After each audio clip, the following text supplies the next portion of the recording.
Hello. Kathy's got her notification on. She'll be back. I'll be back.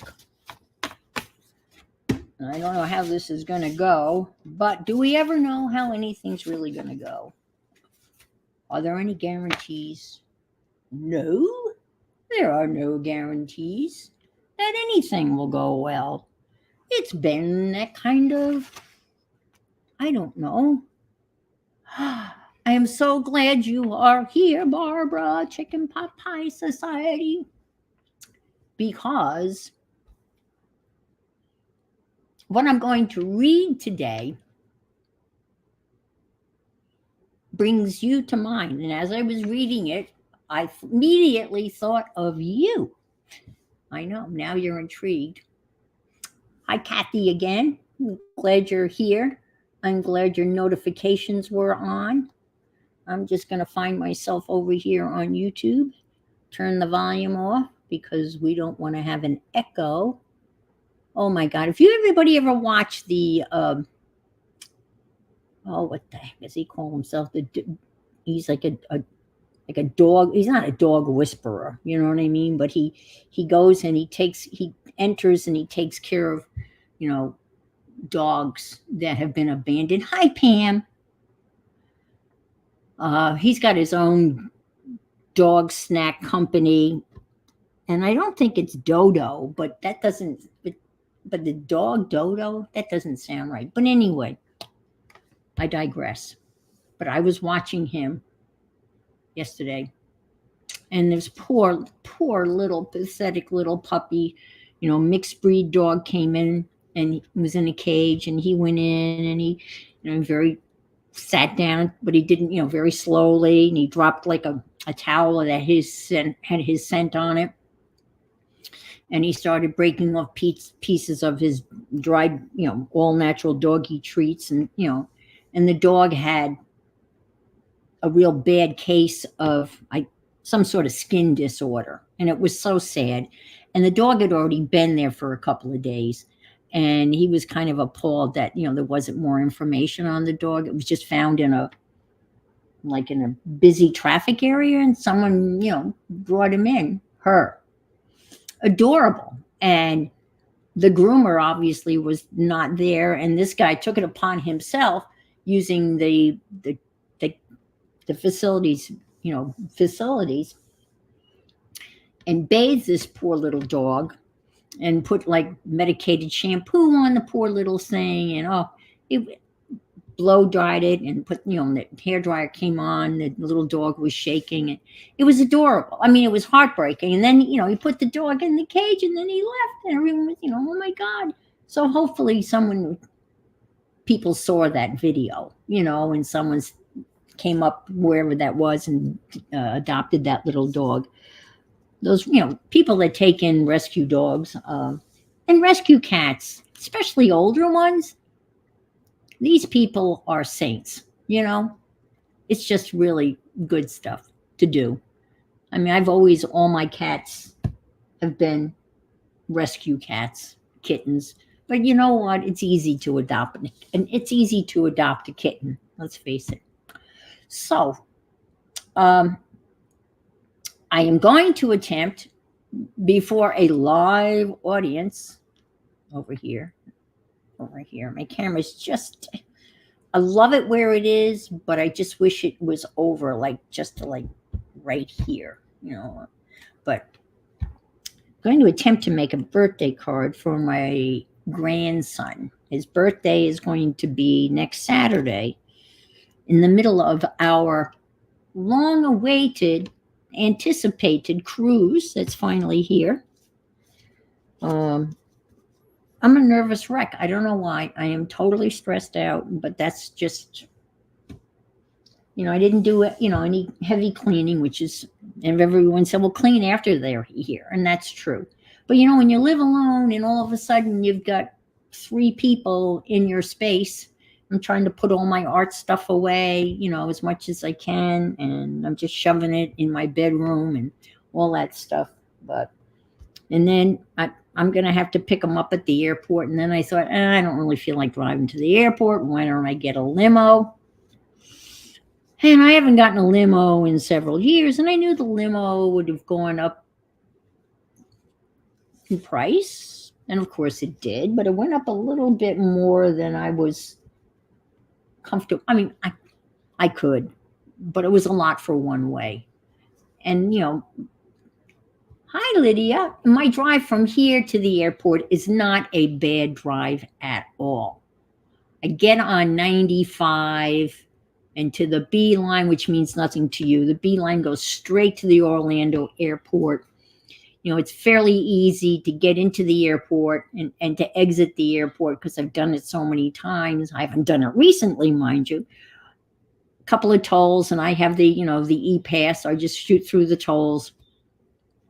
Not a bad drive at all. And he's coming in at an incredibly reasonable hour. He's landing at 12:30 tomorrow afternoon. Not, ungodly early or late.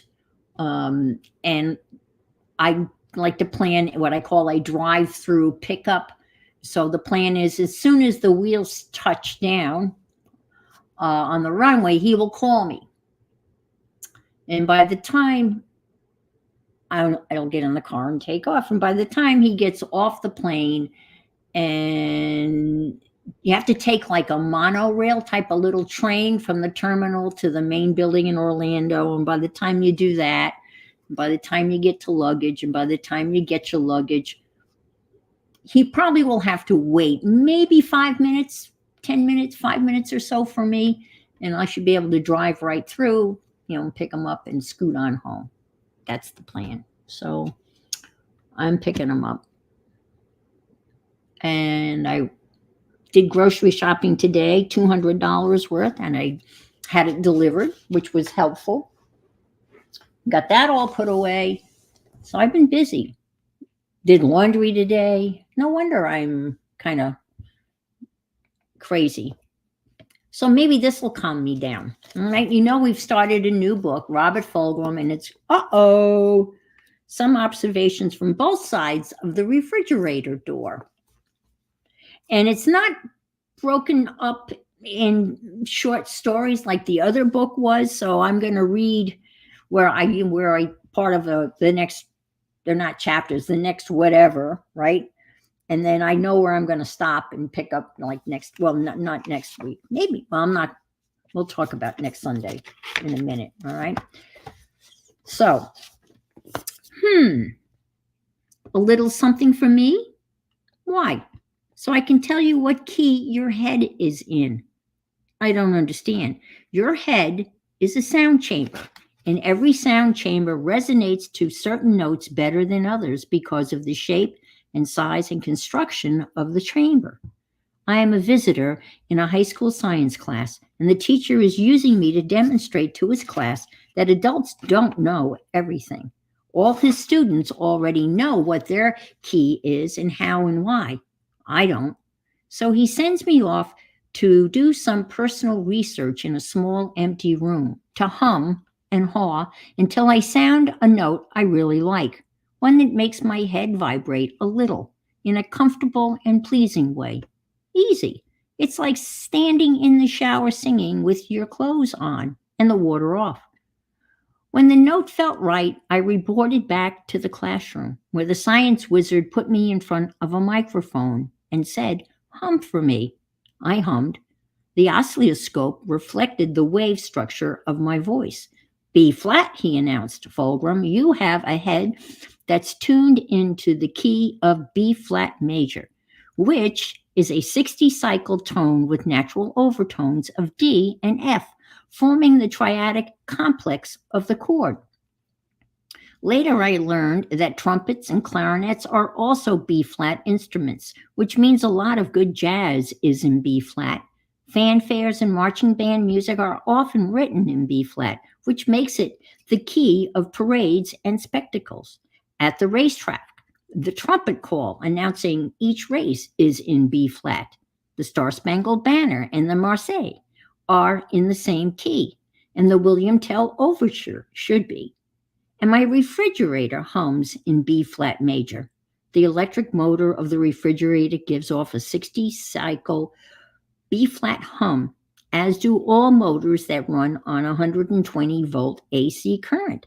The washing machine, dryer, electric heater, blender, hair dryer, coffee pot, and all the rest are B flat appliances.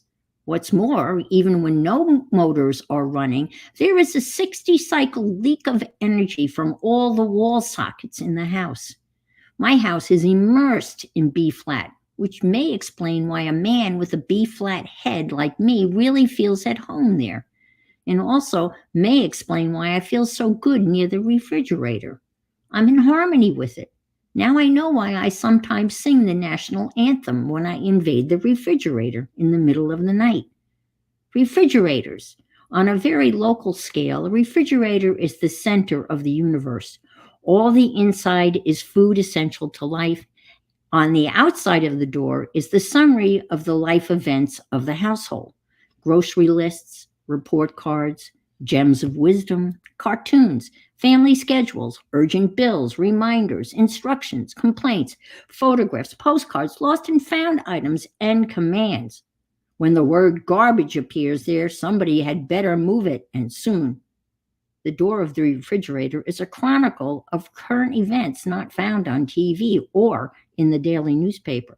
An important art gallery is often found here as well. Postcards of paintings from museums, scribbles from a child's long rainy afternoon with a box of crayons, a collection of drawings, collages, and paintings. They come home from school in a steady stream, all stuck to the front of the family fridge. When you no longer have any art on the refrigerator door, something is over. Your children have grown up. And when it appears again years later, it means your children have children. Grandparents are suckers for refrigerator art and will put up just about anything offered them by a child of their child. I'd like to sponsor a national contest to see who has the most amazing collection of stuff on their fridge and produce a book of photographs of refrigerator decor. Each photograph would be accompanied by a page of explanation, including a list of all items contained inside and on top of the refrigerator as well. This could be a coffee table book of the year, but my refrigerator has nothing on it. What does that say about me, you may ask? It means you are a nice person who has carried neatness in the kitchen one step further than good housekeeping seal of approval requires. Lighten up, get some magnets, the heavy-duty kind, and get your stuff up on the door of the fridge. If you aren't sure about what to put there, consult with friends. Many people know about what should go on the fridge door and will be glad to advise you. So there you go. What's on your refrigerator? That's why I was thinking of you, Barb, and the chamber and the hum in our head. I don't know. It sounds like most of us are in B flat. So I will stop here, and then next week I better mark this because it's not like a chapter like it has been in the past. So I love that. I mean, I could see someone doing that. Great quote about art. It took me 4 years. Oh, that's a great one. That is a good one about art. That sounds so much like Picasso. Oh no. I hope you didn't inhale too much of that. Hi, Andrea and Adria. Who else has come in? Yeah, refrigerator art. I love it. I bought a new refrigerator in the other house, and it was a very modern stainless steel refrigerator, and it was so stainless steel that magnets wouldn't stick to the front of it. So you couldn't put anything like that on the front of the refrigerator with magnets like we do. But what it did have, which I thought was interesting, it had a UBS drive, and you could load that up with as many as up to 80 photographs you could download onto the drive. You could plug the drive into the refrigerator and it was like underneath where the ice cubes and water come out. And so every time you opened the refrigerator or freezer door, a photograph would pop up, and the screen was about yay big. So it was good enough that you could see. And so when you opened the door, you never knew what photograph would pop up. So I loaded that up with, how many, all of those photographs in that refrigerator. And of course, when I sold the house, I guess those pictures still would have been on it. I mean, I had them on the stick, but I wonder what those people have thought. You sprayed it quickly and exited as soon as I was done with the area I needed to cover. Oh boy, that's nasty stuff. Yeah, be careful.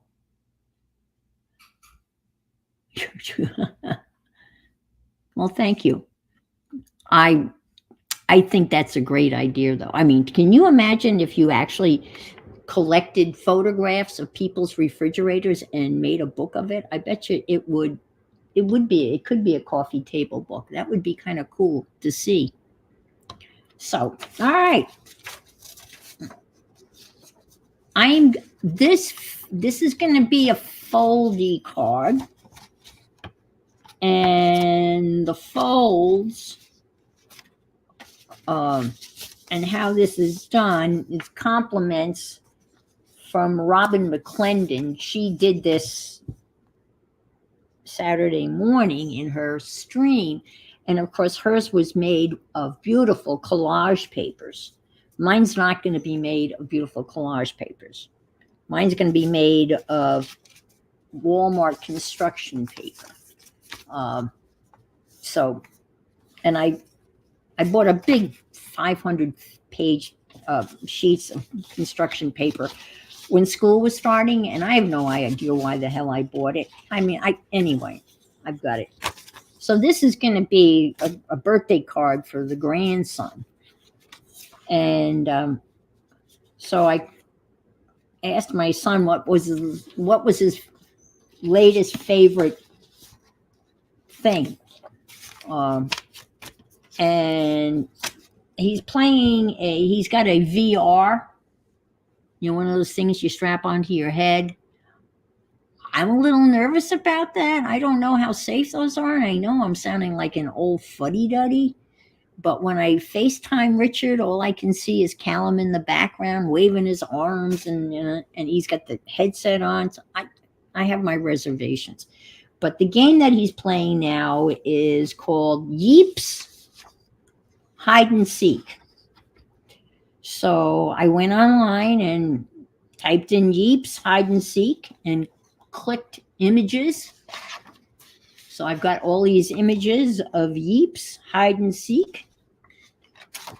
And I'm going to kind of hopefully be able to fashion these into a card for him. His name's Callum, middle name Finn, Callum Finlar. And he's going to be 11. And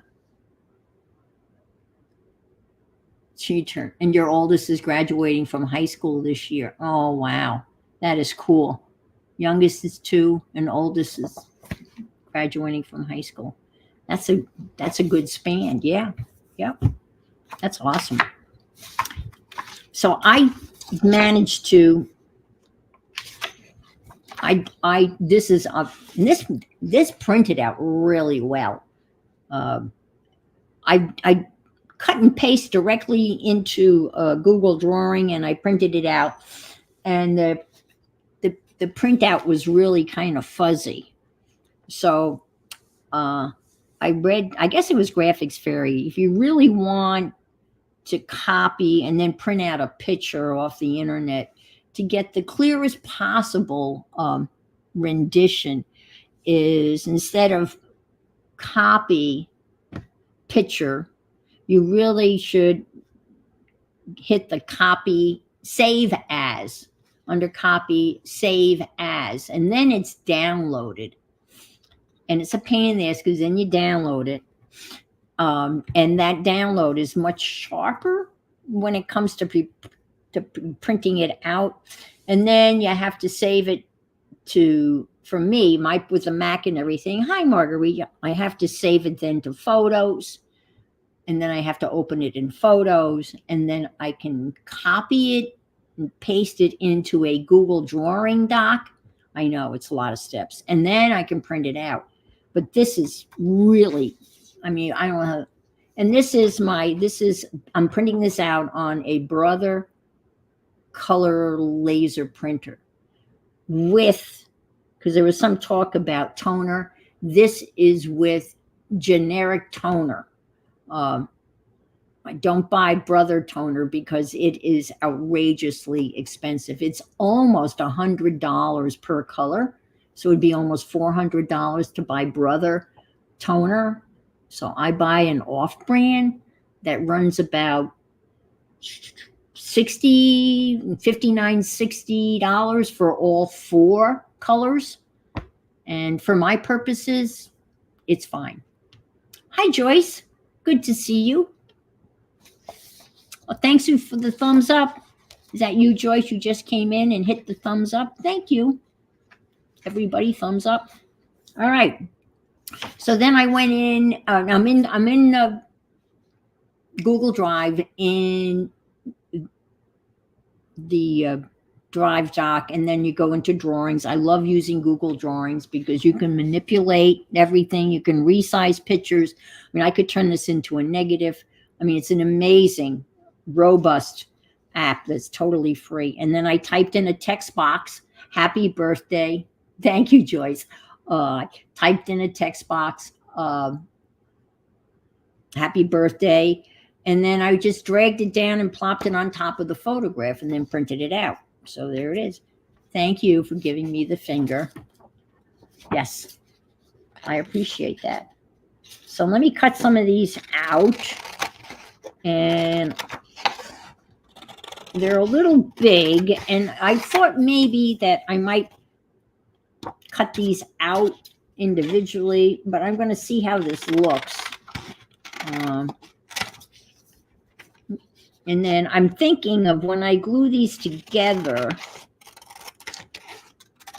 I may not glue them completely together. I might glue them together like on, I've got to make more of these, but you know, I'm going to make, I think I'm only going to do 3 more of these, but I'm thinking instead of gluing them completely like this, here I have, this is just a mock one. I'm not going to use this, but you know, I'm going to glue it like this, right? And then it's going to fold all up, and then you can open it up, and it's going to go, voila! Hi, Janet. And, but I thought I would just kind of maybe leave it open, leave one of them open. Okay, Barb. And then in one of these, there will be his birthday money. And so he'll have to do a little hide and seek, trying to seek out where his birthday present is.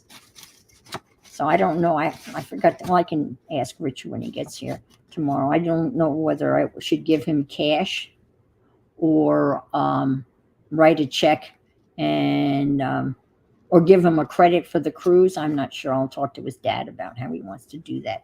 But whatever it is, the money is gonna hide in one of these slots. That's my plan. So, and let's see. I'm envisioning this kind of opening like that. Like that'll fold up like so, and then it'll open with like that. But I'm going to have to cut that down. But that's okay. Let me make these, and then we'll take it one step at a time. I don't want to get ahead of myself. I can always make this smaller and print it out again. So what else is new? Well, the air conditioning is on, all installed. The guys brought in the 95-pound mattress that FedEx nicely left in front of my garage door. And they brought it in. And now it's in the guest room, and it has to be taken out of that box. And then it Puffs. All of a sudden, there's a queen size mattress. It's amazing that that's in the box, and there's no way you'd ever get it back in the box. And I was reading the box, and it was very interesting because on the box it said in pretty big letters that you needed to let that mattress out of that box within 4 weeks of purchase. So I don't know what happens if you don't let the box out if you don't let the mattress out within 4 weeks. I mean, it arrived about 2 weeks ago, I think. So I know someone should keep an eye, right? So I'm still within the letting the box out in a timely fashion. I guess if you don't let it out in 4 weeks, it might explode. I don't know. It'll be interesting. So I'm hoping that it all works out. It weighs a little bit more than the Murphy bed people say that the capacity is, like 5 pounds over. I think the Murphy bed said 40 to 90 pounds. This comes in at 95 pounds, and that doesn't include the pillows. And so I'm hoping that it'll be fine. And my son is a rather large man. Just put it lightly. I got noticed that I had a package, right? I couldn't remember what I had ordered, which is pretty common for me. A lot of times I don't remember what I ordered, right? So I go out in the mailbox. I get informed delivery from the U.S. Postal Service. I highly recommend that service. I learned about it from Becky, Aunt Bex. It's a free service. You sign up for it, and they will tell you what's going to be delivered to your mailbox every day. And then it usually arrives in it arrives in an email. At least I have it set up. It arrives in an email. And it usually pops up around 6:30 in the morning, and it tells me what's coming in the mail for me, including packages. The interesting thing is it's first-class mail and packages. It doesn't tell you when magazines are delivered, and I guess that's not first-class mail. So I guess that's why that's not informed. But I can sit here and look at it and realize that there's no reason I have to go out there because it's all junk mail. So why bother? Now, for me, really, it's not a big walk to my mailbox. But if you lived out in the country and your mailbox was, I don't know, a quarter of a mile down the road or whatever, down a long driveway, or the weather's not good, you'll be informed of what's in your mailbox, and you can decide whether it's worth going out in the weather to get. Informed delivery. I know we all bitch about the post office and the prices, and it is expensive. I agree. But at least they're providing that service of informing you of what is in your mailbox, good or bad. So anyway, I got the package and was a little, and I'm thinking, well, I couldn't imagine what it was that would fit in the mailbox. And Richard had told me that he had ordered an Hawaiian shirt for the cruise. He said, I'm going all out. I'm going to be all tacky. So he's ordering a Hawaiian shirt. And he said, I'm having it shipped to your house. So that's what it was in the package, was this Hawaiian shirt. And I guess Callum got a Hawaiian shirt. The 13-year-old decided that wasn't cool. He didn't want a Hawaiian shirt. He's just, oh my God, he is a typical teenager. He's just, such an attitude. Such a 13-year-old. Oh my God, classic 13-year-old boy. As my ex-sister-in-law described teenagers, 13-year-olds, like junior high kids, is the boys smell and the girls wear too much makeup. And that's pretty much true. I can't imagine. I don't really remember those years. I don't know that, I don't remember them as being super fun. being a junior higher, those early teen years. They were pretty miserable. Not fun. It wasn't, they were a challenge to teach because I taught junior high for a while until I graduated to the high school. But every grade level has its issues. Everyone. My last 2 years of teaching, I had only seniors, and because they have even bigger issues because they know it all. I'm thinking this is the time, you know it all. This is the time to pack up, leave, take off on your own. You know it all. So, venture out. This will have to go down. This is apparently a map. I watched a little bit of this YouTube video of this game, and it seems pretty, innocent. Hide and seek, they're playing hide and seek. So this is the latest for him, at least.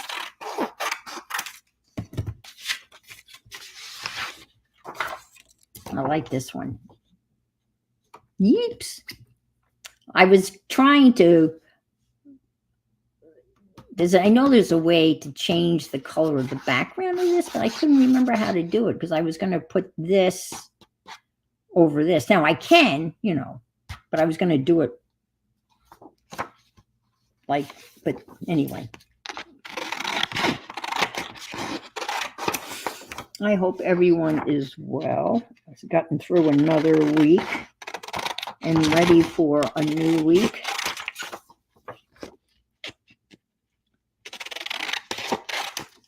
The air conditioning is just roaring. And I don't know whether every time it clicks on, and it's clicking on a lot. It didn't seem like it was that hot out, but it seems like it's clicking on like every couple of minutes. I have the house set at 78, so I had a teacher who oh my gosh, home economics and science. That's an odd teaching schedule. The study hall.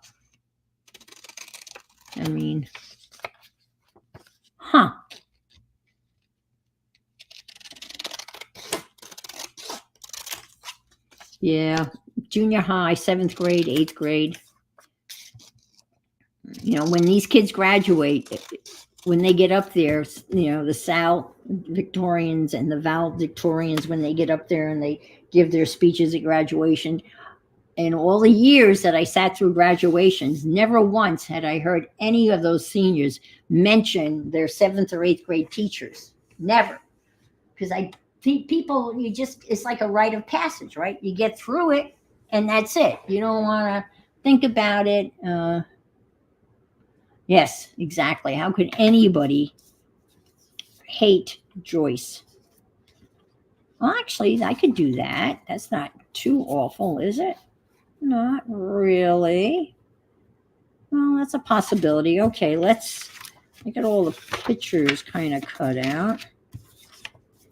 And now let's see. Fortunately, I'm going to have to cut that down. That's okay. Let me do this. I have this here because if I take this away, you get that glare. I'm always, hi, Julie Parker.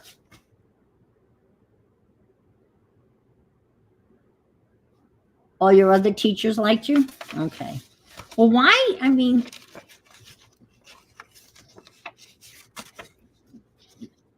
Do you have any reason why you think she didn't like you? I would hear this all the time. Believe me. Kids would, go home and say, Miss Laura hates me. Miss Laura doesn't like me. And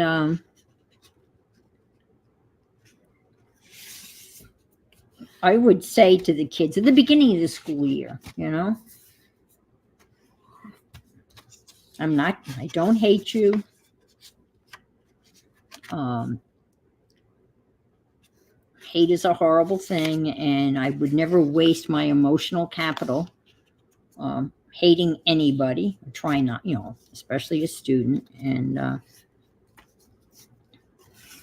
I told them, because this would annoy me, and I'm surprised I didn't get in trouble for this, but I told them that I don't hate you and I don't love you. I love my children. I don't love my students. I like you, and I might like some of you more than others, but I don't hate you. Because teachers would go, oh, I love them. I love them. I'm thinking to myself, okay, I mean, I don't,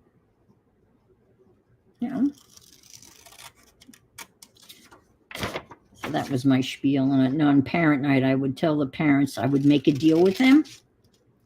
I'll believe half of what the kids say about you if you believe half of what they say about me.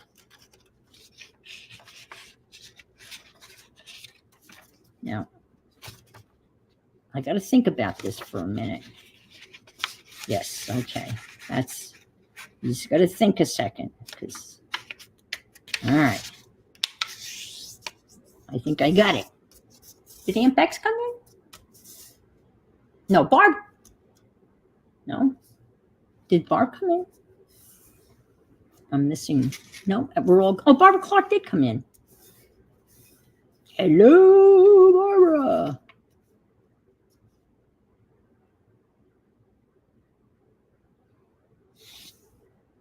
Should go up, but I haven't watched it. Oh, okay.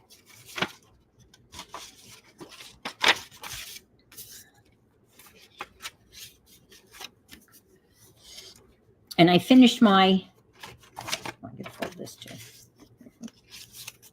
This construction paper was kind of flimsy, but I think by the time I glue all that other stuff on it, it'll be sturdied up a little bit. And you got to fold this in like so, and kind of get that crease to. I finished my Windows to the World. What do we call those?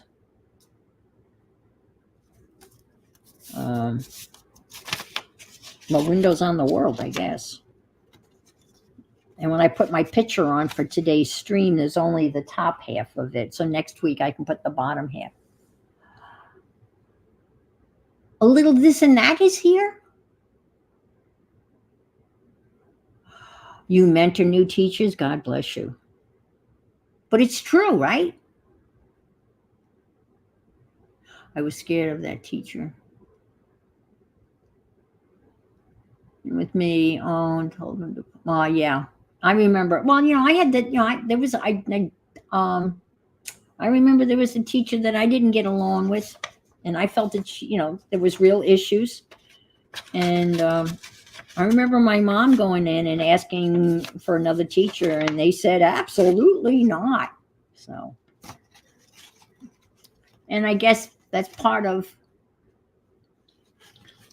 the learning, I guess, that, let's face it, it's hard at a young age to understand that in your life, you're going to meet people that are not crazy about you, or you perceive that they don't like you, and people that you get along with and people that you don't get along with. And in life, that's kind of, hi, Sharon Lombard, good to see. Hi, Nettie. And that's just the reality of life. Now, for a young kid, that's kind of hard. I was in 4th grade when I had this teacher that I didn't think liked me. I'm sure she probably had,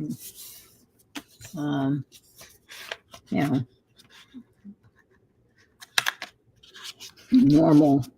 I was a pretty shy student. And I was, I had some issues. I was short, fat, and wore glasses. And I was teased a lot. So I was very, very, when I became a teacher, I was very, very sensitive about bullying and teasing. So if you were a bully or you made fun of somebody, I came down pretty hard on you. because I did not tolerate that at all. That was something that did not, you better not catch me. I'll tell you what, I better not catch you messing, bullying somebody, because I'm going to come down on you. And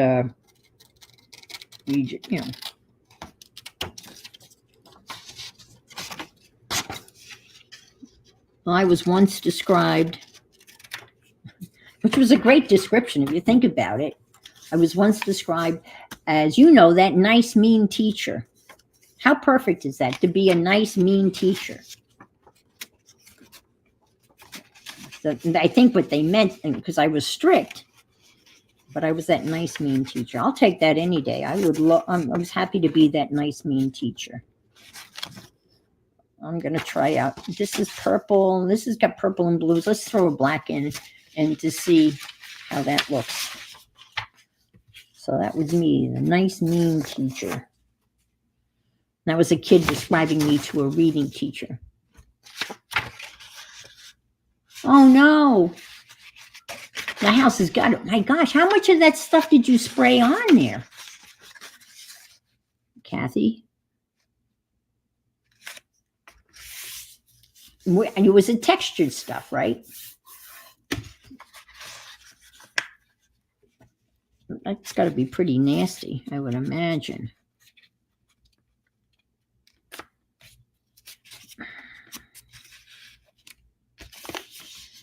So I'm kind of ready for the visit. So we're having lunch here. I was hoping that they would opt for like McDonald's or Wendy's or Chick-fil-A, from the airport, but Richard said no, he'd rather have lunch here. So I got cold cuts, and their favorite thing that I make that they like the best is mac and cheese. So I guess we'll have mac and cheese tomorrow night. That's easy enough to make. And Tuesday night at the,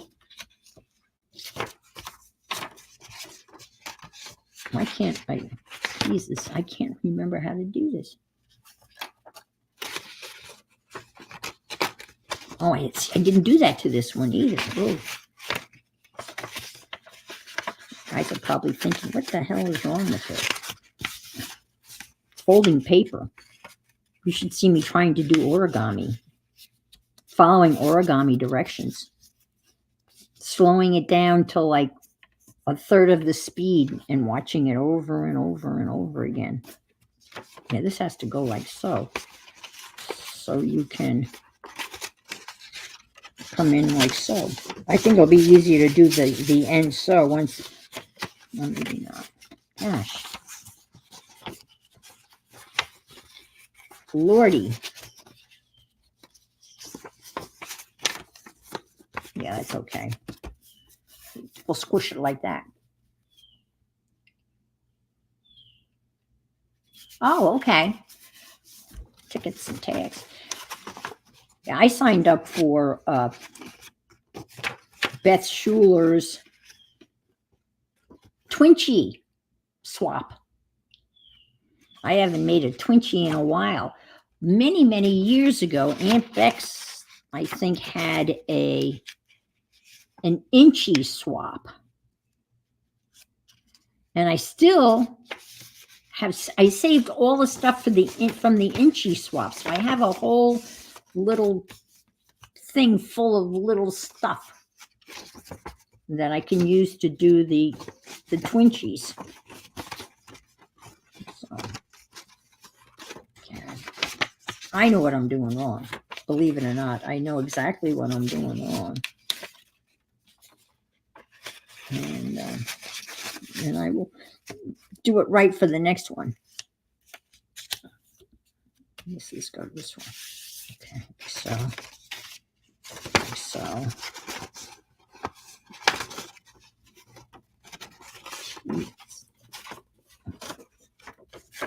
And then tuck this under like so. I know what I've done wrong though. Oh, that's not right. It'll be okay. It'll be fine. I know, never heard of a twins. Yeah, it's like a quince. No, just kidding. Let me make one more, and then we'll kind of put these together. Yeah, the inchies, well, obviously an inchy is an inch by an inch by an inch by an inch, and a twinchy is a 2 inch by 2 inch square. I already have, it's pretty big. I already have cut out a template for my twinchy, so that's a 2 by 2 square. So you do your art inside the 2 by 2 square. So it's little art. I like little art. I was watching a collages, East of Honey, and that's her YouTube channel, and she does some really neat. Oh, I love her collages. But she did a collage, a 3D collage inside an Altoid tin. Oh my God, it was amazing what she created. Little tiny magazine pictures and stuff, all inside an Altoid tin. And you opened it up, and there was this beautiful 3D scene, or collage. It was very cool. Very, very cool. But she's a very, very cool artist. She does a lot of really neat collage stuff. I'm going to fold this here just to see if that doesn't make all the other stuff easier.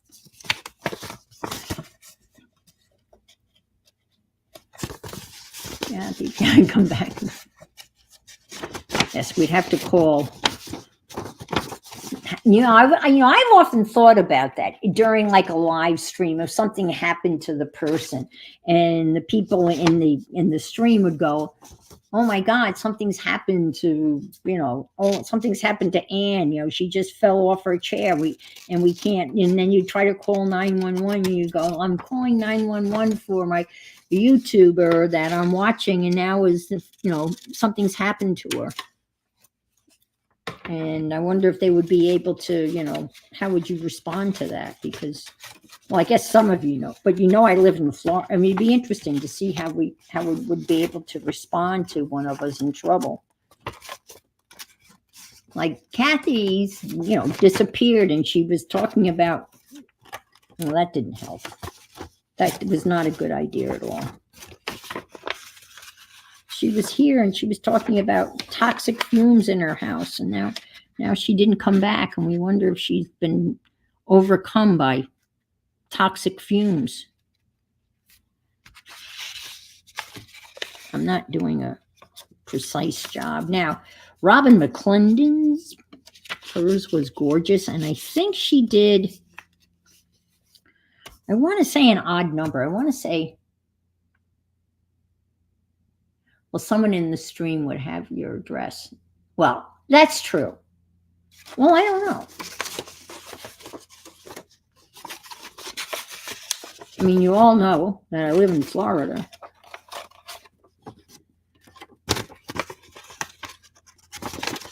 All right.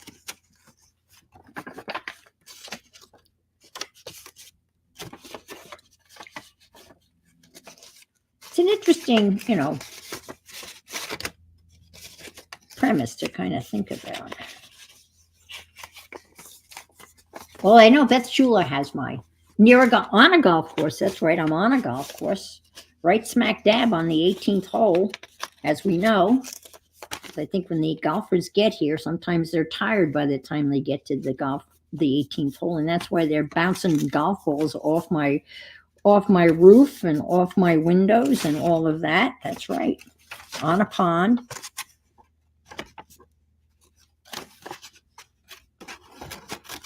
Okay.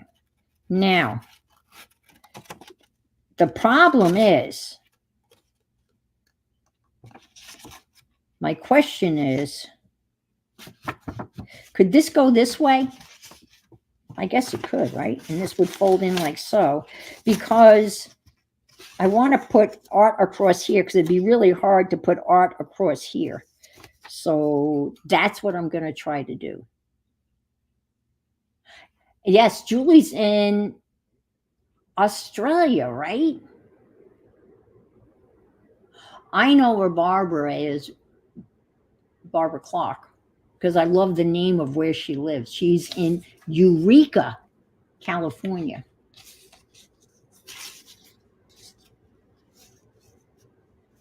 Eureka! And Julie's in Ozland, Land of Oz. Why did Australia become known as that? The land, isn't that the nickname for Australia, the Land of Oz? That's right, Andrea. You could say we know she has a 95 mattress at her front door. Yeah, that would be that's true. Fortunately, it's no longer there. It's in the guest room, waiting for the sun to come. All right, I'm gonna have to cut some of this off and make this fit. But I don't want to cut. Let's do this. Let's do this like so. You can see what okay. Let's do this. This is true.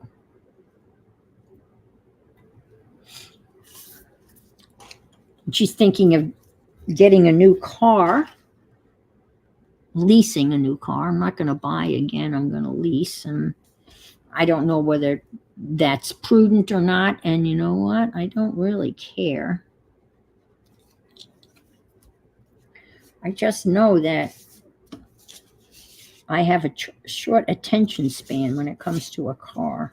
I want a new one. I'm bored with the one I have.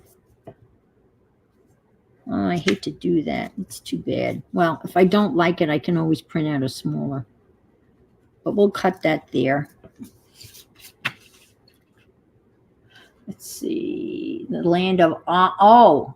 So it's not. Why did I always think it was the Land of Oz? It's the Land of Oz, like Aussie. Oh my God, I feel so stupid. Oh, your sons came and moved the. Oh my God, that's right. You're redoing your kitchen, aren't you? That is quite the undertaking. Kitchens are, oh my God. Yeah, we did our kitchen when we moved into upstate New York. Tuesday, my kitchen sink will disappear.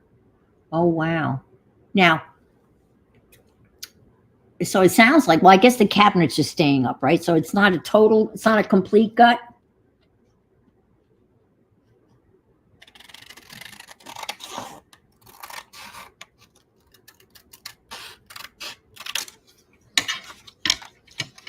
And I helped demo. You won't have to cook.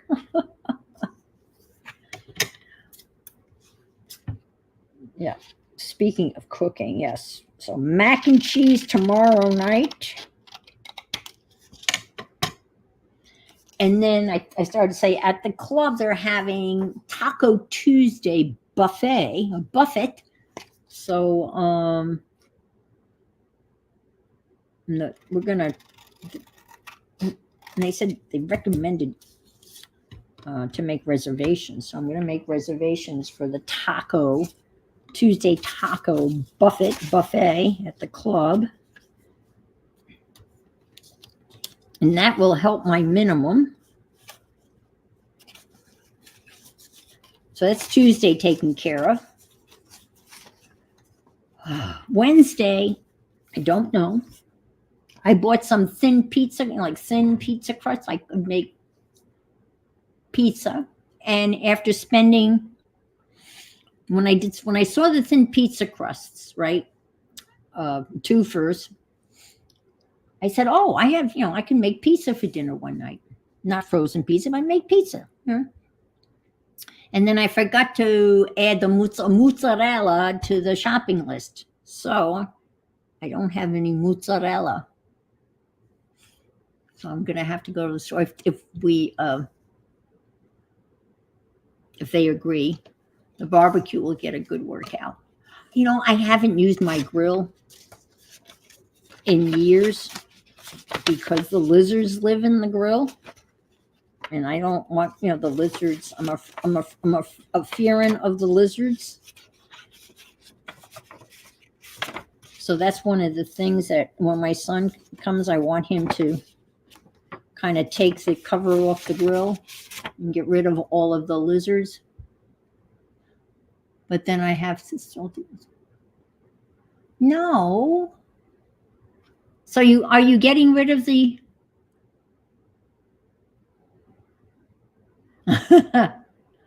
redoing your bathroom? You don't have enough. Oh my God, no, that's I did, I did that. I had one bathroom and I had it I know, but I don't have those cheese sticks on hand. I know they're mozzarella, but I don't have them. And I have 2 bricks of cheddar cheese, but that's for the mac and cheese, and I don't know whether the kids would like a cheddar cheese pizza. I wouldn't mind that. And feta cheese, but all right, I think this, okay, so that's going to go there. So he's going to open it up and he's going to say, happy birthday. And I got it right. He's 11. I can't believe he's 11. Oh my God. All right. So that's one, right? Okay. And that's going to fold up like so. And then you're going to go, ta-da. I might put something down here, but for now, like so. Okay. And let's do let's try a blue one. Let's do this. And then let's see.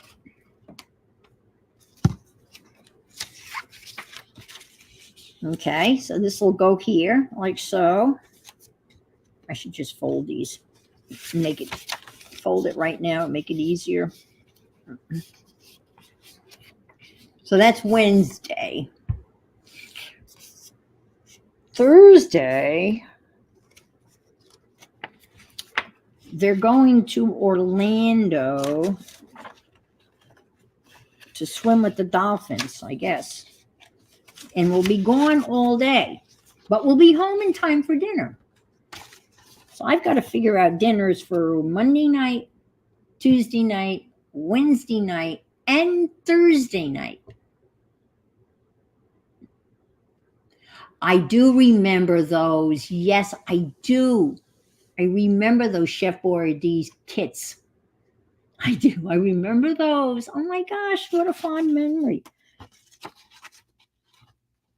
I do remember the Chef kit. Yes.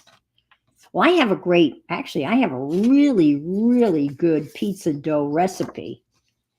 If you want to make fresh pizza dough, I have a really good recipe. It calls for what they call the rapid rise yeast, Fleischmann's rapid rise yeast. And it's really simple, and it mixes together in the food processor. I have a crock pot. Oh, I'm not going with them. I'm not going to Orlando with them.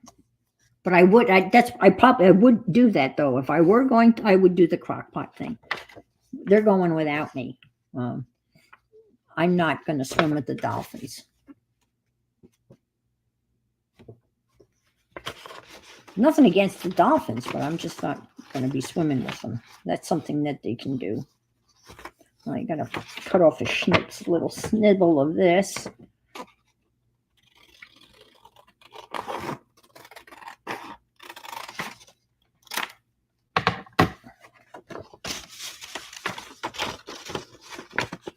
No, it's hard. I mean, when you're planning, even when I was, with the kids home and everything, when everyone was all around, hubby and the 2 kids and the 4 of us, we sat down every night and had dinner. And I planned the menu for the week. Go food shopping accordingly. I hide from my students on YouTube. I did YouTube. Actually, I started this channel when I was still teaching. And I would do history videos, lectures, and, you know, and the kids would have to watch me. And I would do complete reviews. If they were having a major test, I would sit in front of the, the camera here, the YouTube thing, and I would have it on me, and I would go through every single question on the exam in a YouTube video, and they could watch it, or they didn't have to watch it. They're still there. I mean, they're private. I mean, they're not public, but and one of my students had said that he had watched the video, and this is how naive I was about YouTube. He said, well, I watched it. And I said, well, how did you watch it? He said, well, it's on your channel. And I said, what channel? He said, you have a YouTube channel. I didn't even know there was a channel involved. That's how naive I was. And it was my seniors. I had showed them some collages that I had done. And they said, oh, you should post these on Instagram. And I said, I don't have an Instagram. So that my seniors set up an Instagram account for me. Yeah, and I went and looked, and they were like, I don't know,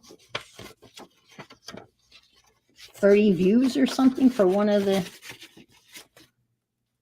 Didn't even know there was a channel. All right. See how this is going? What do you think? It's going to be cool, huh? Yeah. And I'll put one more, and then I'll hide. Oh, it would be fun. I don't have 20s. I should have gotten, that was one of the things, I had a list of things that I wanted to do before they got here. Before the cruise. And I was going to go to the bank and get cash. And I didn't. I mean, I still have time because the cruise is until next Friday, but I read somewhere, and I don't know whether it seems, I got some really, I'll cut these guys out and stick those down on the bottom. Let's see. This is one of the maps. So I think this should go, and I'll fold this up like so. And these guys can get cut up. Cut it out. I got lots of little, I can cover the whole thing. All right, Julie. So this and that. Did you reveal your name? Not like a Jennifer, is that your name? This and that? Because I was calling you Hi Little, I think, in P&M. Okay. Let me stick this over here. Like that. Stay. And I got, all right, let's do another. I got one of each color, so it doesn't really matter what color. Let's do this. I got to fold this because this is going to get folded in that. Of this and of that. I think that's a great little, I like that name. A little of this and a little of that.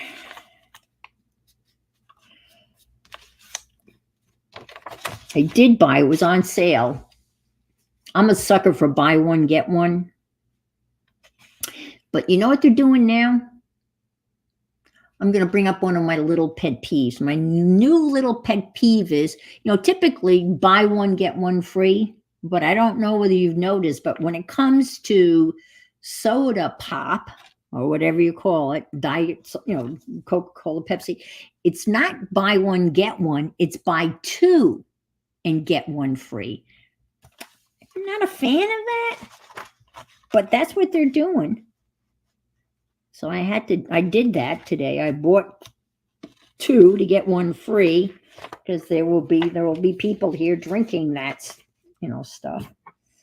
And, but it used to be, but that's the only thing I've seen where they've pulled that kind of shenanigans where you have to buy two to get one. I mean, it's not going to go bad, and it's unfortunately I have an outside. I have a refrigerator in my garage.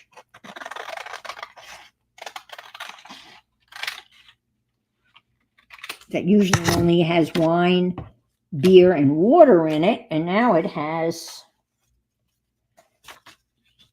Diet Coke, Diet Sprite, and I think I got a lemonade product.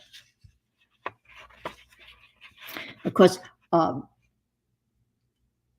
one, get 50%. Okay. Oh my gosh, you had to buy three to get one? Oh, then I won't bitch. I'm sorry. You had to buy three to get one free, or you bought two and got one free? Because I ended up buying three.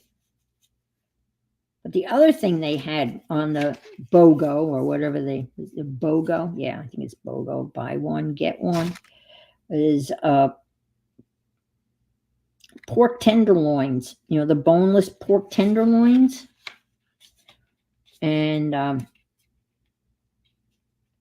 they were expensive, but they're big ones. They're not the little tiny Hormel ones. They're pretty big ones. And there's 2 tenderloins in each package.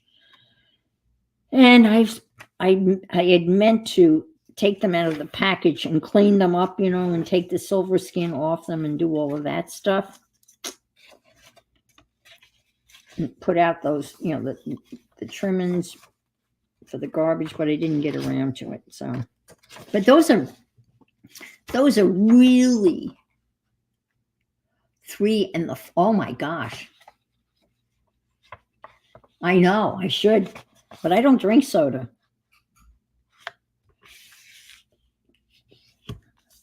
Oh, I drink, what do I drink? I drink I drink whatever's on sale, the sparkling water kind of stuff. Buy one, get one. That was a buy two, get one. So I have pork tenderloins, and those are, I don't know how the boys feel about pork tenderloin, but it tastes like chicken, right?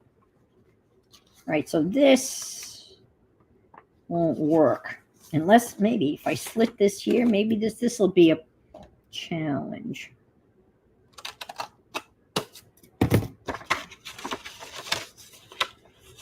Well, that's okay. I could cut that part off of the map and stick it. That's what I'll do. Oh, you know what I should have done? No, I'll just cut that off. Yeah, non-spark. It's not sweet. It's not sweet at all.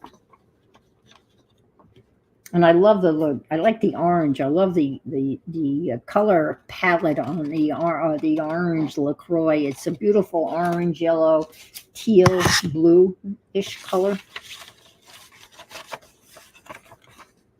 Okay. And this can go like down here. Okay. All right. So there's the 4 of them. So let's start gluing. Yeah, I feel like Miriam. Miriam's a great constructor. She loves building stuff. I actually do too. I do too. So let's do some gluing here. All right. Well, let's do this one here since it's right in front of me. Now I got to remember. Oh, I got to cut. Do I have to cut that down?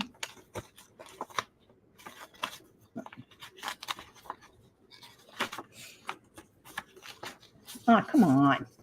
Come on. Okay.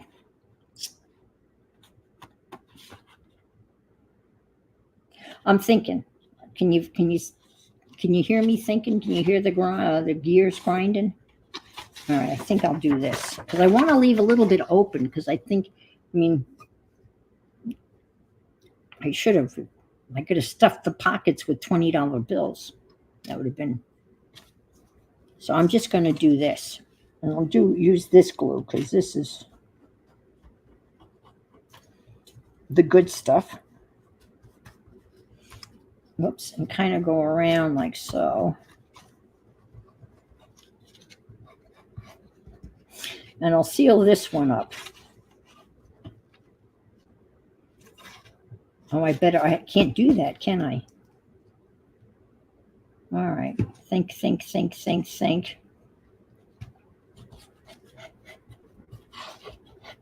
All right, let's see. Oh, Jesus, what'd you do? All right.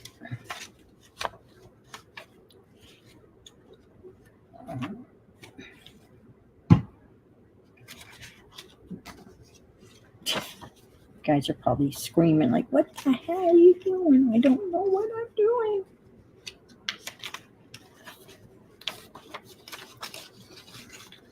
Okay, let's see.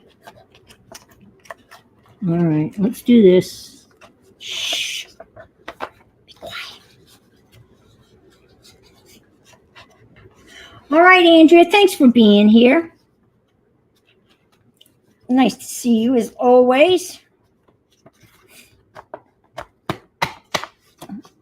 Okay.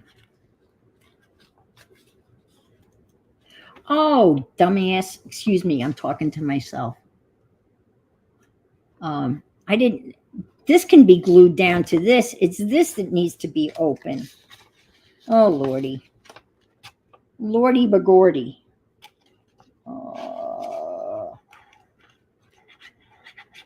This can be glued down. That's okay. It's okay. All right, let me just do this.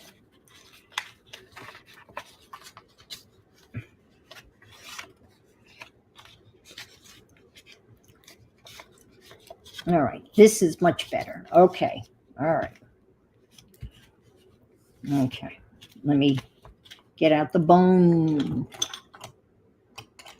crusher.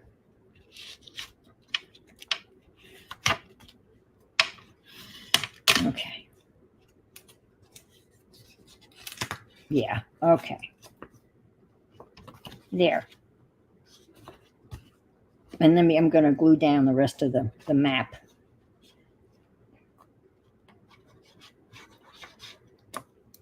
I was watching a video, a YouTube video on this game, and they've just added a new like a zip line feature, and they're gonna. Oh, that's another thing they're gonna do. One of the days, the bone crusher. Yes, one of the days they're here, they're gonna go to the zoo, the Brevard Zoo, which is about 3 miles from where I live. It's a beautiful zoo, and they have like a zip line there, so the kids are going to do that.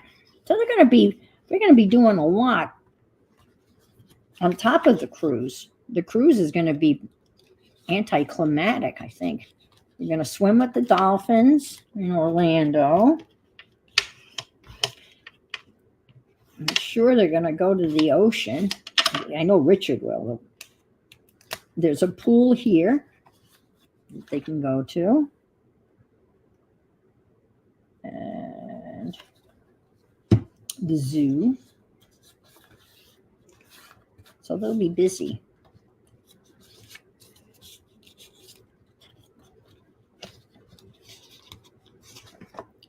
And we've got to get our duckies run. Julie, Lisa's still getting ready. Oh, for Hannah's wedding, yes. By a couple of months. I knew they were expanding. I didn't realize it was that was that. I mean, I was pleasantly surprised when I heard that Hannah was getting married. I mean, that's awesome. I'm so happy for her. I know it's going to be hard for Mom, but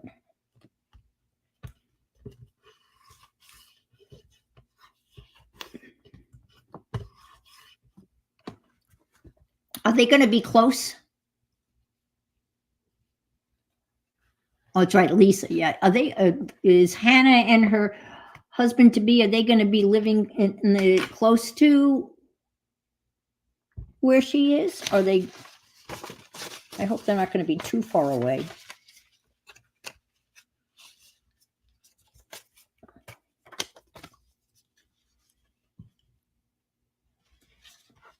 Oh, I don't know. I know the. Oh, that's right. I did see a picture of her with the RV.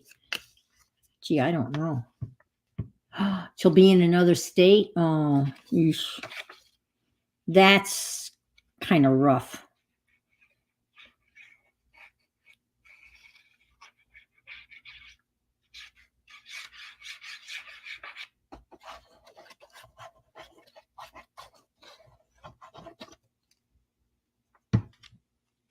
That's not easy. When I first got married, we lived on Staten Island, and my parents still lived on Long Island, so they weren't really that. Well, they were not around the corner, but not in another state.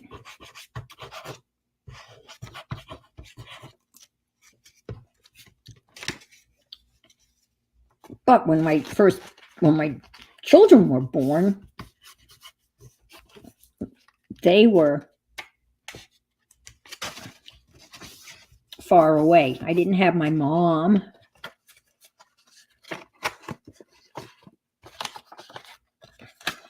Close by. I had David. She came down to. David was born in Harrisburg Hospital. Actually, so was Richard. I was telling somebody the other day that we lived in Camp Hill, and you know what they immediately said to me? Book of the Month Club. And I said, yes. Hi, Jennifer. Thanks for being here. They said yes. And I didn't, whether anybody remembered Book of the Month Club, but their headquarters was in Camp Hill, Pennsylvania. And that's where we lived, in Camp Hill, across the river from the Harrisburg Hospital where my ex worked. Book of the Month Club.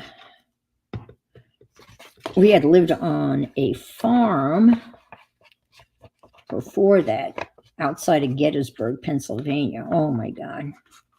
Adams County, Pennsylvania, beautiful. Beautiful, beautiful, beautiful countryside.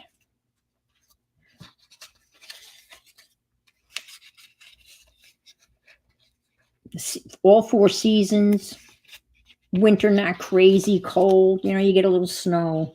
But the falls and the springs, miles and miles of fruit orchards. And when all those apple trees were in blossom, or the cherry trees, it was just as far as the eye could see. Just gorgeous.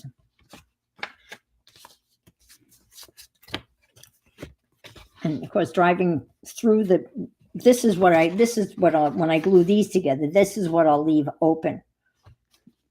I'm kind of liking this. So he will open it like so, and where you can see happy birthday, because I'm going to have something here. Yeah, okay, we're getting there. Thanks for hanging out with me and letting me ramble on. And you guys are chatting, I hope, amongst yourselves. Goes here. Bring this one in. All right. Throw that over there. Okay, do this. And this. Okay.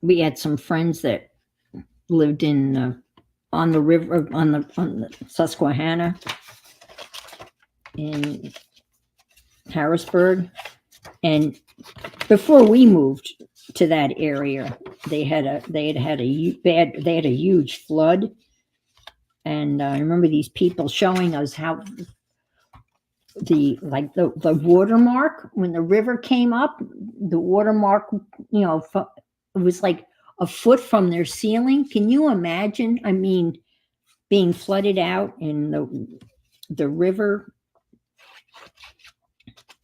coming up to within a foot of the ceiling of your home. Oh my God, there's nothing worse than water damage. It is just so bad.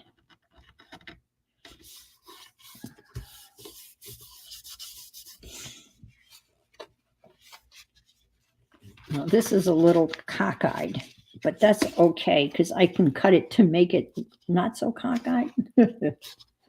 Oh boy, I really screwed that up, didn't I? Oopsies.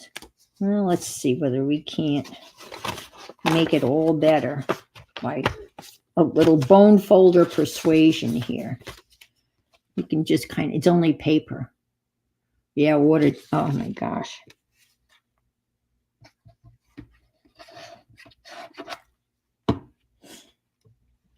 It is, yeah, it's a mess to clean up.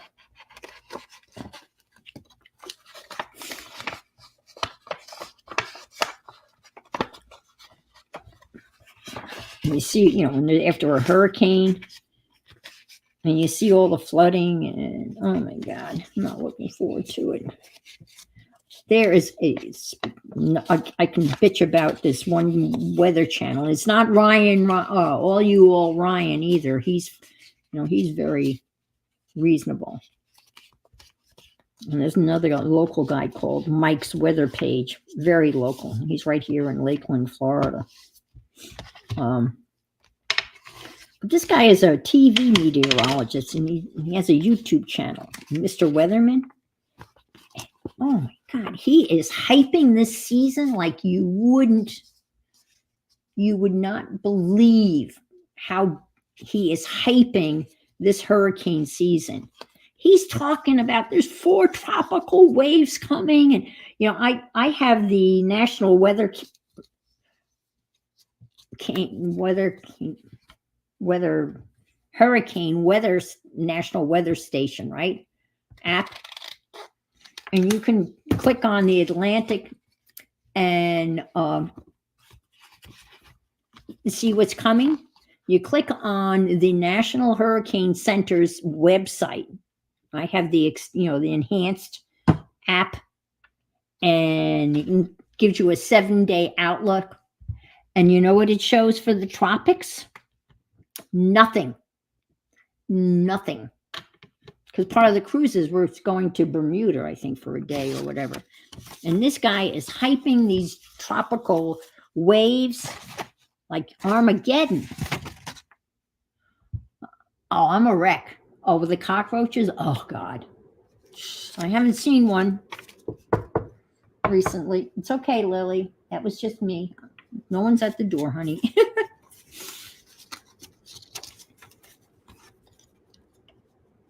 I haven't seen one lately. I've got little traps under the sinks all over the place.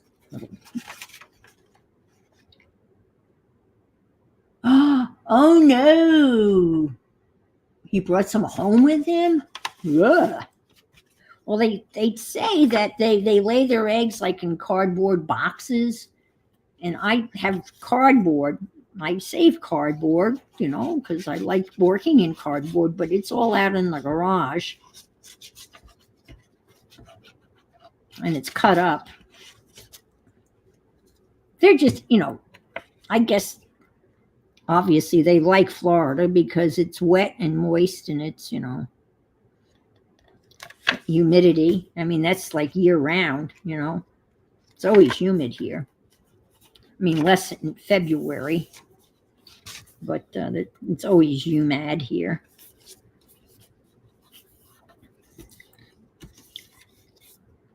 And I guess like in New York City, You may not have cockroaches, but the apartment may have, your neighbor may have them, and you can become infested because the cockroaches have left the neighbor's apartment and decided to move over to your apartment. I'll tell you, other than them just being, you don't want to, yeah, they're just gross. And the thing that grosses me out the most about cockroaches is that they are prehistoric. They have been around for millions of years. So, what a successful species it is. That's what creeps me out.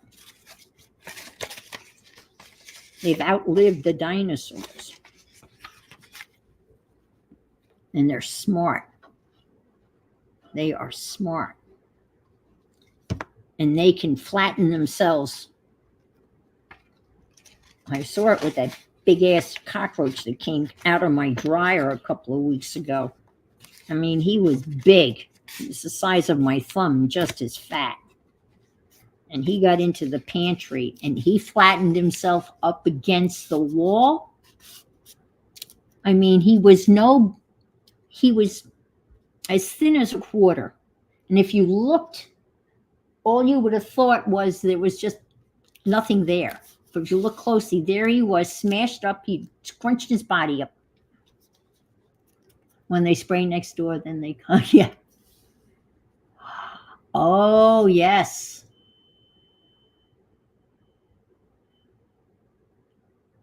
Oh, no, Julie. Oh, no, Julie. When I know Australia, you grow bugs really big in Australia.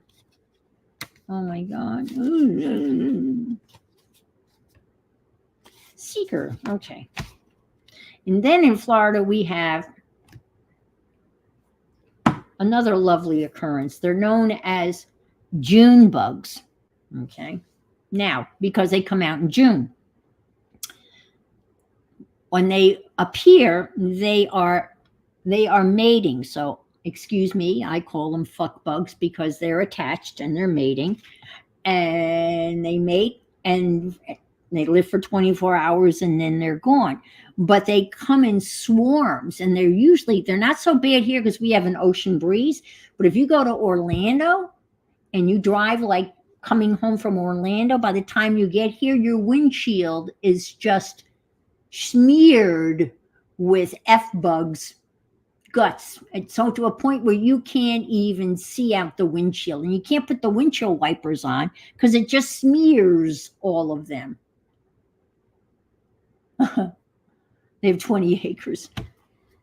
So we have that joy in June. Love bugs, yeah. Not really. Little fuckers. That's what they are.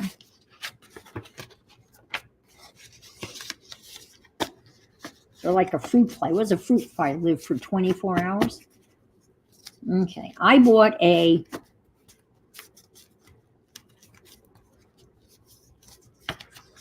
this is kind of sloppy looking, isn't it? I mean, I don't mind, but I don't think he'll care either.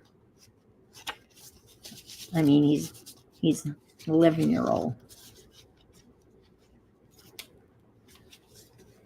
Okay, let me make sure I have the right one.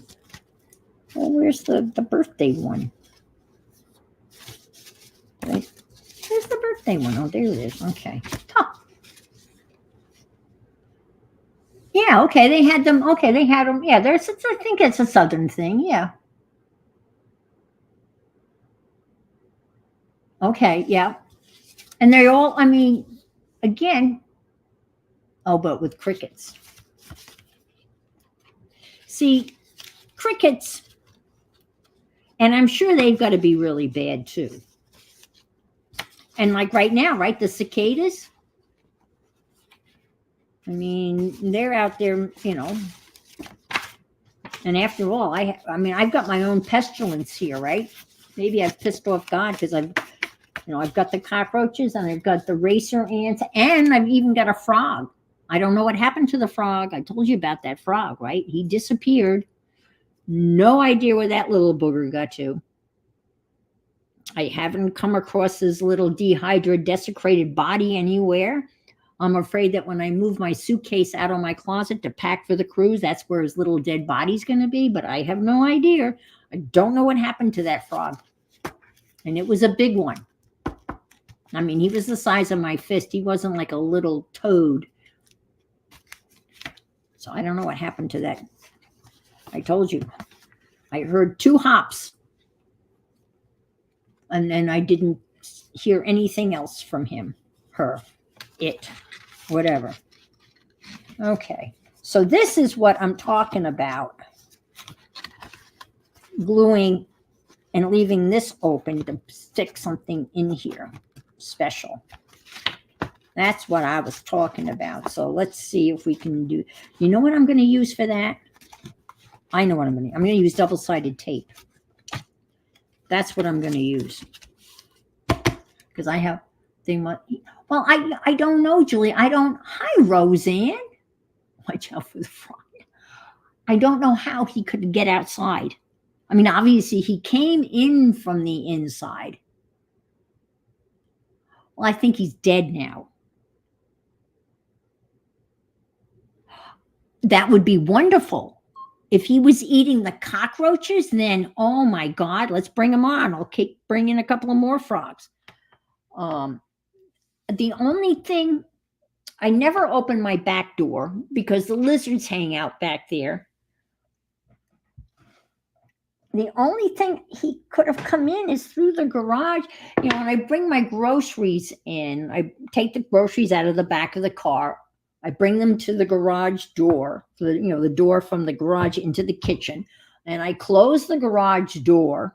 So you know who, Miss Lilypuss doesn't get out. And then I carry the grocery bags into the kitchen. And in that process, that door between the garage and the kitchen is open, not the garage door, to the outside. And that's the only area where that frog could have gotten in. And I don't know how I would not have noticed a frog the size of my fist hopping. Well, I thought, but if Lily ate that, she would have thrown it up. There would have been frog puke somewhere. Because, when she gets a lizard and she eats a lizard, she pukes it up. You'll see a lizard tail or something, some remnants of it. Anyway, I don't know what happened to it. All I know is I heard, and I closed the bedroom door because I didn't want Lily chasing it around the house. So I tried to catch it, and it hopped off the bed, under the bed, and I turned the light off, closed my eyes. I figured, what's the worst thing that can happen? It can't bite me. It can hop on my head and scare the shit out of me, but, it's not going to hurt me. And I fell asleep. But before I fell asleep, I told you, I heard wood floors, and I heard 2 hops. And that was it. And I fell asleep. Now, there is space enough underneath my bedroom door, right? There's a pretty good gap between, the bedroom door and the living room. So it could have conceivably hopped out of the bedroom. But Lily's out here. I don't know. When I move, and if it's under the bed, I don't know. I don't really want it. I'm pretty sure it's dead, though. It's a beautiful frog, though. Oh, my God. And it had these beautiful, hi, Beth, beautiful eyes. Like they were little bulbous kind of eyes. But, oh, my God, he was that beautiful, iridescent kind of greens. He was beautiful. Yeah, I figured they can flatten themselves too. She, whatever, was very pretty. Beautiful colors of greens and like in turquoises. I don't know what kind of frog it was. Oh, I do. I think it was a tree frog because it had those little suction cup. Well, I don't know. I mean, I've been bitching about this frog now for a couple of weeks. And Barbara thinks he's alive, eating cockroaches. I don't know whether that's a more terrifying thought than finding him dead somewhere. Thanks a lot, Barbara. I don't know whether a frog could eat a cockroach. I don't know. Because these cockroaches are really big. I think that the cockroach that I saw technically is what they like to call a palmetto bug, because there's an American cockroach, there's a German cockroach, and the American and the German cockroaches are much smaller than this little sucker was. All right, this is going to go here. Oh, you know what? I'm talking away, and look at what I did. I put a piece of tape across here. Oh, my Lord. Oh, that's okay, because I'm not going to have all of them open. All right. Just don't let me do that again to the other one. I have my template ready, Beth, for my Twinchies. Ready to make the Twinchies. I'm ready. I've got Inchies stuff left over. Are cane toads. Okay, I'm not familiar with cane toads.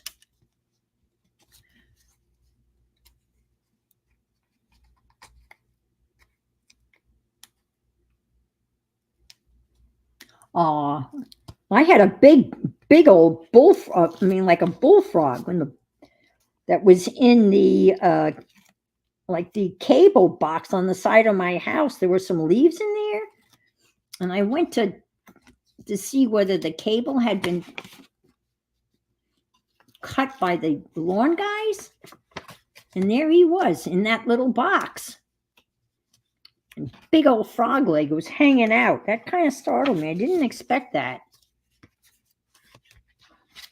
Well, since you love frogs, and I won't tell you about what we did to some frogs a long time ago. But boy, were they good. Just saying.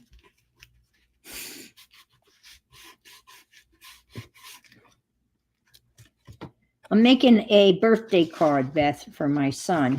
Not my son, my grandson, who's into this, and it's a foldy card that's going to open. He's into this virtual reality game called Yeepy something hide and seek. So that's what I'm doing. And it's going to be a foldy thing. And I'm going to hide money in it.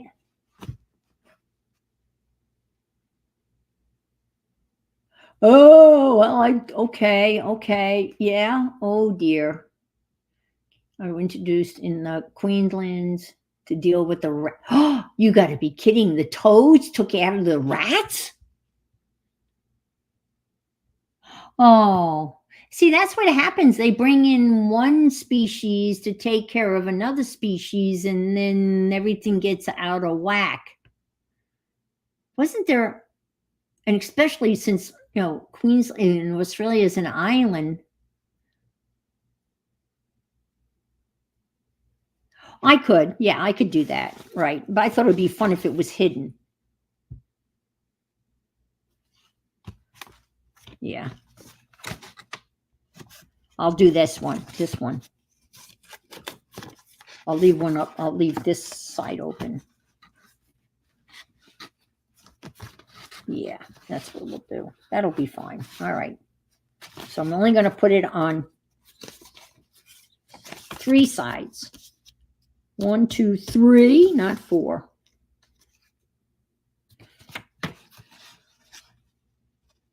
I'll be able to trim that. Okay. Make sure I'm so good at doing things upside down. I'm just double checking to make sure I'm in the right orientation here. Because I'm known for doing things upside down and backwards. So there was a frog. I can't even imagine a frog that would take care of Oh, yeah.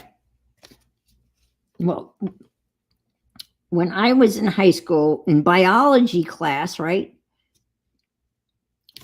At the beginning of the year, we all got a jar, right, filled with formaldehyde. And in the jar was a frog, a dead frog, obviously, a frog, a clam, and a big old fat earthworm. And throughout the course of the year, we had to dissect those. Nowadays, since there was such an uproar and so many people that are animal lovers, and that's cool, that's fine. They no longer do those live dissections.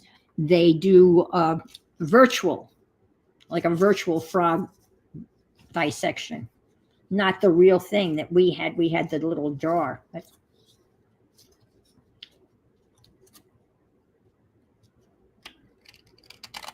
I had a neighbor who was like, she was a little different, just to put it nicely. Patty Griffith. Oh my God, there's a name from the past. But she used to, I screwed that up. What did I do? Oh, well.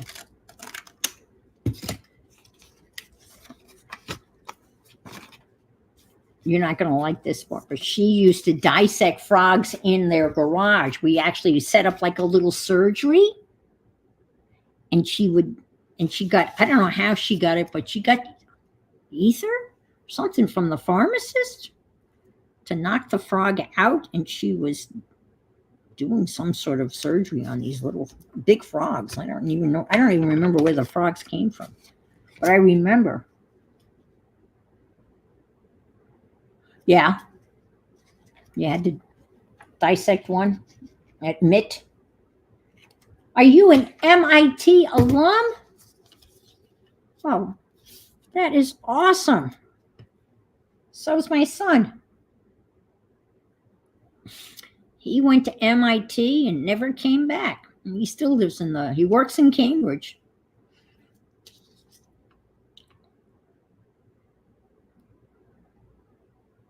He never came back. He stayed. Oh, rats. Ooh, I don't know. Do you know what they had in the biology class where I taught? No, and they did not live, even though she had all expectations that they would live. They did not live. And no, she didn't become a vet, which would have made sense. She married a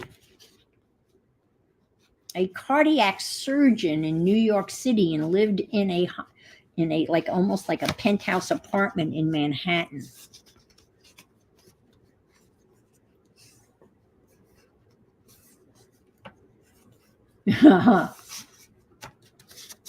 Try to put tadpoles. Oh, really? The goldfish ate them? Oh my God. I didn't think that they were carnivorous. See, a little innocent goldfish is ferocious like a piranha. You have dissected people in anatomy. Oh, okay. All right. Cadavers, huh?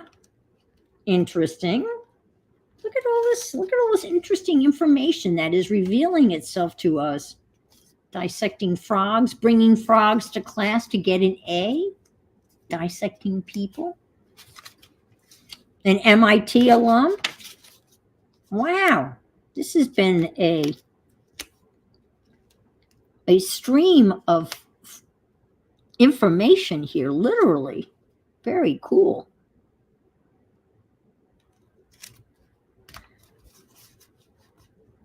Retired RN, okay. Well, thank you for that, because that's got to be a hard job. You guys have to have the patience of Job. Oh, see, that will open, and that's where the money will be. And I can trim that once it's all. Yeah, I'll come through and give that a whack on the. I'll whack that in the. You did in college, yeah, not in high school. Yeah, see how helpful my frog is. It brought out all these tails. Okay, so. All right, so this is the last one here. And I will seal this. I only have that one opening spot, and that's where the money will be.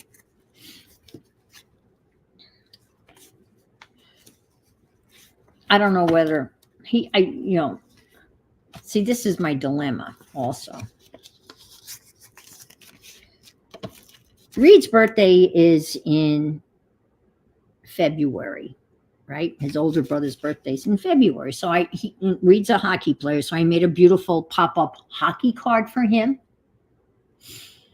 And I normally give them $100 because they're my only 2 grands, and I can, right?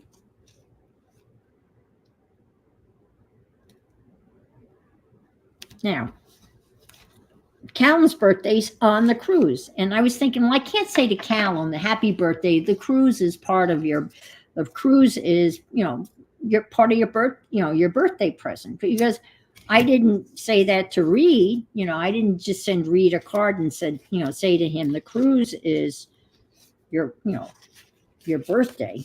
So that's why I feel that I have to, what I did for one, I got to do for the other. Oh no, Mark. Ooh, good. Yeah. My frog had a partially digested fish in it. Oh dear. Ooh. Well, now they do all of that, I guess, virtually, and that virtual stuff can be very realistic.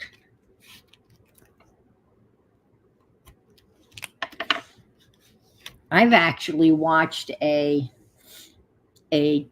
total knee replacement surgery on YouTube of an actual surgery, and then there's a virtual one where you can actually perform the knee replacement surgery, and you have to prep the patient, and it's like teaching video on how to do a knee replacement.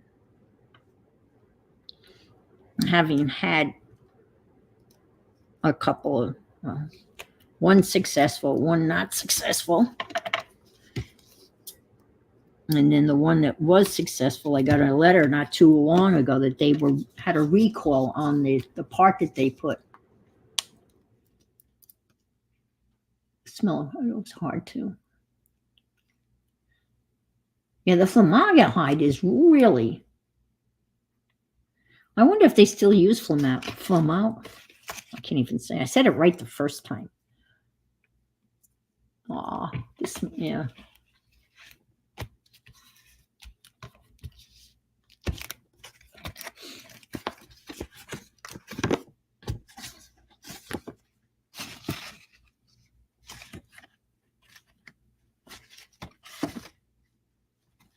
Is that right? Are we missing one? No. All right, there. Okay. Oh, I'm going to have to glue both sides. Or am I? I don't know. Now I'm confused. Let me put this in. How are we doing on time? We're doing okay. Let me stick this down here. All right. Okay. We're good.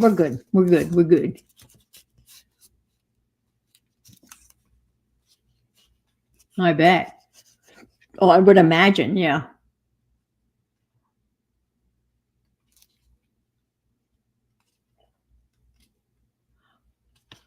Really? Oh, that's interesting, Barbara. Another interesting fact. I knew you were a reporter, but I didn't know that there was formaldehyde in newsprint. And Lydia dissected a fetal pig in college. Oh, wow. Well, you know what I started to say at the school that I taught at in Florida, private school.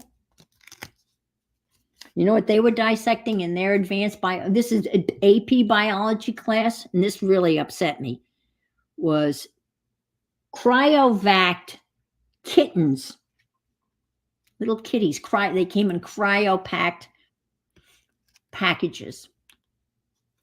No formaldehyde. Cryovac kittens.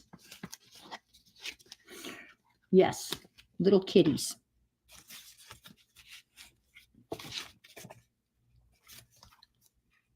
And the reason I know that is one of the lawn guys was throwing something in the dumpster,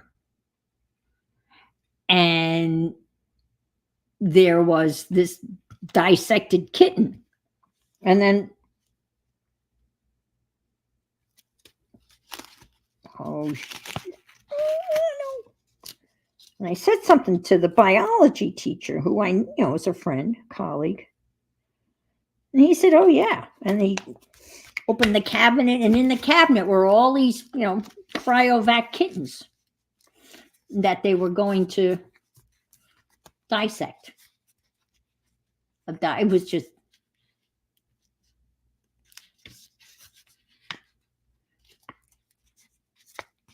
just, yeah. I mean,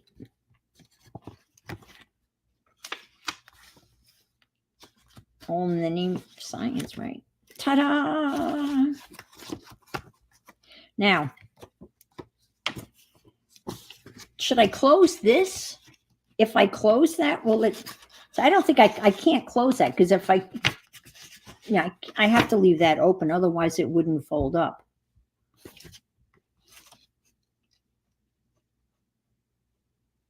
Dissect pig's eye. I've heard that.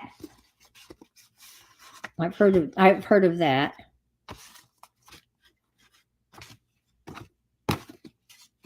Okay, yeah. So there it is. And I think, well, maybe I should maybe use the ruler and the box thing. So here's the card. Obviously I got to put something here. I've got several pictures, and I really should put one like this dude here. Or I could make this smaller. I could print this out smaller. You see it? And then it has or I could just, I could just put this guy here. I kind of like this guy. Why don't I just put this guy here? I'll cut this guy out, stick him right there. How's that? That'll work.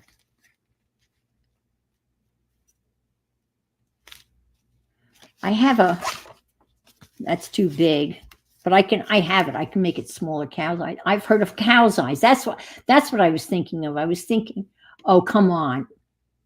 It looks like a pickle dungeon bouncing across the floor. Marguerite.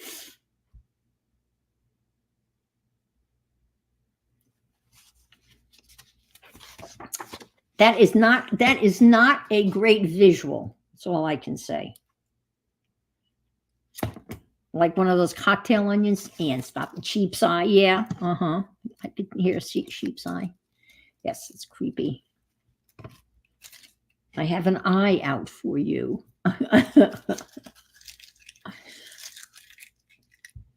Well, I mean, nursing students, medical students, they're dissecting cadavers, people that have donated their bodies to science. I hope nobody has any nightmares. And now I'm going to be thinking about that damn frog. I actually had oh my God, I actually had a frog in my toilet in the other house, a little frog.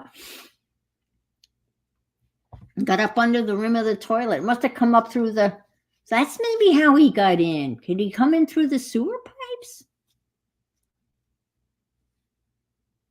I don't know. Made a rule that I was not allowed to compare. Oh, I love that. That is hysterical. I love it. Marguerite, my cadaver lab, compare to food. That's a good rule. Yes. Yes. This looks like hamburger meat. That is funny. That is classic.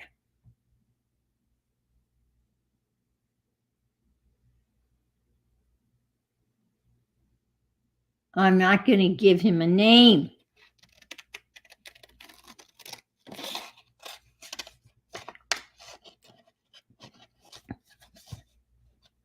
I'm afraid you're right, Barbara, and I don't want to see him again. As pretty as he was or she was, I really don't want to see her again. Because I'm afraid that if she's alive, I mean, let's face it, she could, for all I know, she's hopping into the toilet every night, having a bath, and hopping back out again and having a midnight snack on cockroaches, for all I know. I'd rather not know that.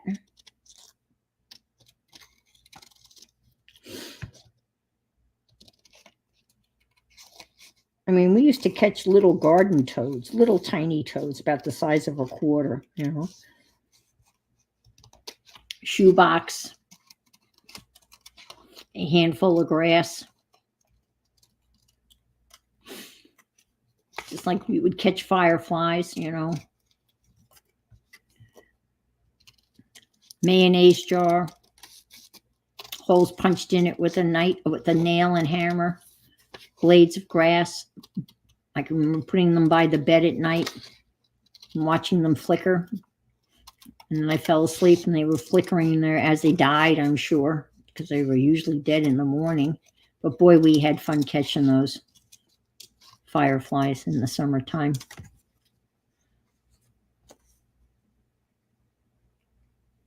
Oh, thank you. Oh, someone, not me. I didn't wake up with it on my face. No, not me. I did have a bat land on my back. New York. Talk about someone jumping up in the middle of the night, screaming like a little baby.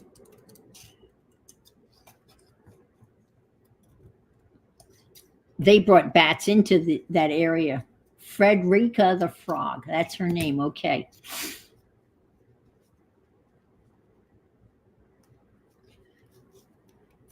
Okay, I have to go too. I turn into a pumpkin at 7. Mary usually comes on, or at least that's what she used to come on at 7 on Sunday. So I get off. I'm not crazy about that. I don't know. Yeah, I'm not sure that's going to be it. I think there's a squarer image of this that I might put on the cover, and maybe put another happy birthday, kind of do something in there. But I'm going to keep a lookout. Those of you that are subscribed to me, keep a lookout for a drop down. I am going to attempt to stream next Sunday from the cruise. I have purchased Wi-Fi. We'll see how good the Wi-Fi is. I am going to try to come on at least to say hi. I don't think I'll be doing any crafting, but I might bring some slow stitching. With that, I will say goodbye. And thank you once again for being here. Great discussion. Talked about, refrigerator art and things we've dissected. Who knows what's going to happen? Our conversations are always interesting. Yes, be good. If you can't be good, be careful and interesting. And I think we covered the interesting part. Bye. Whoops. Hit the wrong button. You think I'd know how to do this by now. Bye.